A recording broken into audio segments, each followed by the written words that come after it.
শুভ সকাল সবাইকে। সবাই কেমন আছেন? এই তো সকালে উঠে আমার প্রতিদিনের যা কাজ, চা বসিয়ে দিয়েছি। আর এইদিকে এই যে পাউরুটি এনেছিল গতকাল রাত্রে। তো পাউরুটিটা ঢেলে নিলাম। গতকাল রাত্রেই আমি আর ছেলে ২ টা অলরেডি খেয়ে নিয়েছি। এই যে গোল ওইগুলা আরকি।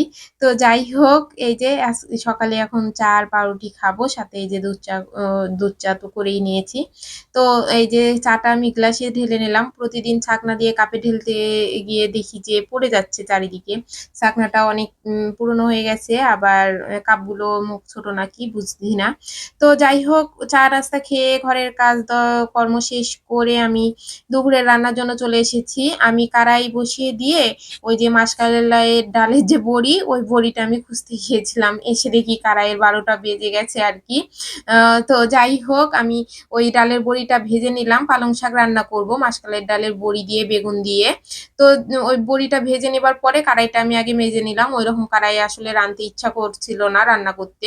তো এই যে আমি তারপরে আবার কড়াইয়ে তেল দিয়ে কয়েকটা চিপস ভেজে নিলাম। চিপস ভাজার পরে আমি পালং শাকটা রান্না করব জন্য ওই তেলেই কাঁচামরিচ, পাঁচফোড়ন আর ইয়ে উম পাঁচফোড়ন আর বেগুন আরকি। বেগুন কেটে রাখা বেগুনগুলো দিয়ে দিলাম। দিয়ে ওই যে বেগুনটা লবণ হলুদ দিয়ে ভাজা করে নিয়ে আমি বড়িটা শিল দিয়ে ভেঙে নিয়েছিলাম।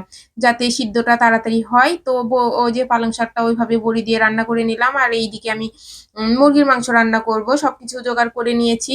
তো মুরগির মাংসটা আমি ভিজিয়ে রেখেছি। ব্রয়লার মুরগি তো যার কারণে আমি একটু ভিনেগার দিয়ে ভিজিয়ে রেখেছি। আর এদিকে আলু কেটে নিয়েছি। আপনারা তো জানেনই আমি আলু তো আমরা সবাই বেশি খাই আরকি।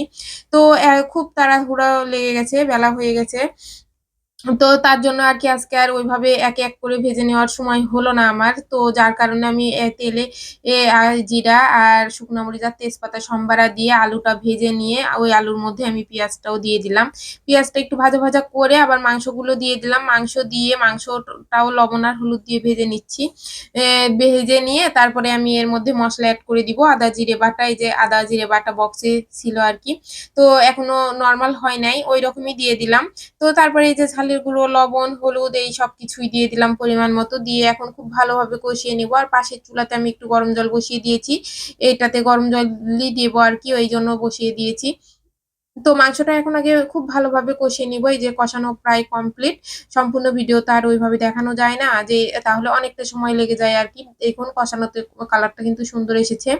অনেকটা তেলের পরিমাণ অনেকটা হয়ে গিয়েছিল। আমি তেল একটু বাটিতে উঠিয়ে রাখলাম না পেরে।